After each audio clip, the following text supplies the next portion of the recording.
Binary to decimal.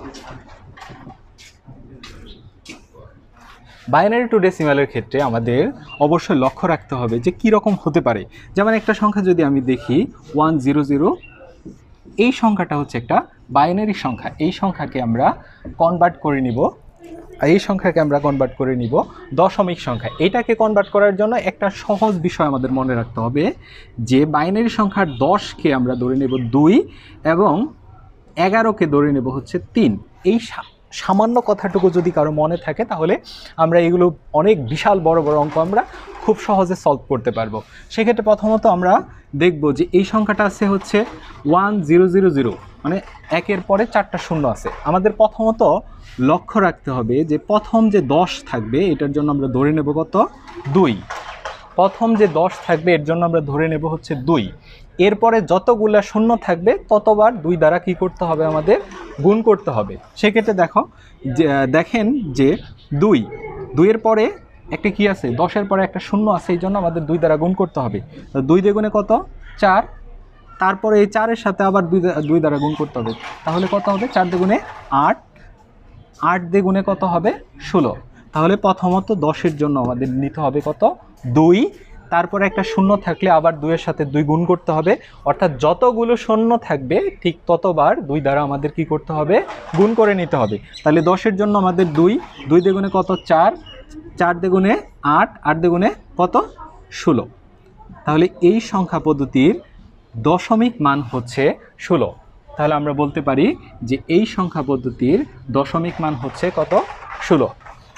এরপরে আমরা যদি নেক্সটে আরও একটা উদাহরণে যাই তাহলে আমরা বুঝতে পারবো যে বিষয়গুলো কতটা সহজ।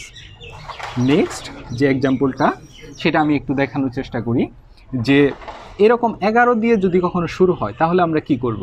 এরকম একটা বৃহৎ সংখ্যা, এটা হচ্ছে একটা বাইনারি সংখ্যা, এক্ষেত্রে একে আমরা দশমিক সংখ্যায় কনভার্ট করব।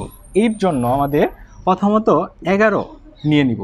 এই যে 11-এর পরে 0 0 0, 11-এর জন্য আমরা ধরে নেব কত 3। আমি বললাম যে যতগুলো শূন্য থাকবে ঠিক ততবার 2 দ্বারা কি করতে হবে, গুণ করতে হবে। তাহলে 3, এই প্রথম শূন্য কি করব, গুণ করব। তাহলে 3 দিয়ে গুণে কত 6, এই পরের শূন্যর জন্য আবার 2 দ্বারা গুণ করব। 6 দিয়ে গুণে কত 12, আবার 2 দ্বারা গুণ করব, আবার কি করব 2 দ্বারা গুণ করব। তাহলে প্রথম 3-এর জন্য, প্রথম 11-এর জন্য 3, তার পরবর্তীতে শূন্যের জন্য 2 দ্বারা গুণ, তারপরে শূন্যের জন্য 2 দ্বারা গুণ, তারপরে শূন্যের জন্য কত 2, তারপরে কত 2। তাহলে আমরা যদি একটু মুখে মুখে করার জন্য চেষ্টা করি তাহলে কেমন হয় একটু দেখার। 3 দিয়ে গুণে কত 6, 6 দিয়ে গুণে কত 12, 12 দিয়ে গুণে কত 24, 24 দিয়ে গুণে দ্বিগুণ হবে 48। তাহলে এই যে সংখ্যা পদ্ধতি এর মান কত হবে 48। এখন এটা করতে গেলে আমাদের অনেক অঙ্ক কষে বের করতে হবে। এখন থেকে আর অঙ্ক কষে বের করতে হবে না, মুখে মুখে আমরা বিষয়টা করতে পারি। অর্থাৎ 11 দিয়ে যদি শুরু হয় তার জন্য আমাদের ধরতে হবে 3। তাহলে 3 দিয়ে গুণে কত 6, 6 দিয়ে গুণে 12, 12 দিয়ে গুণে 24, 24 দিয়ে গুণে 48। তাহলে আমাদের খুব সহজে এই মানটা এসে গেল কত 48।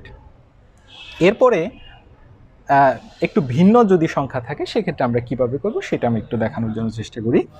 যে এরকম যদি সংখ্যা থাকে যে 11 দিয়ে শুরু হয়েছে কিন্তু শেষে এরকম থাকে, সেক্ষেত্রে আমরা কি করব। দেখেন এইখানে সংখ্যাটা কিন্তু 11 দিয়ে শুরু হয়েছে, 11 মানে কত 3।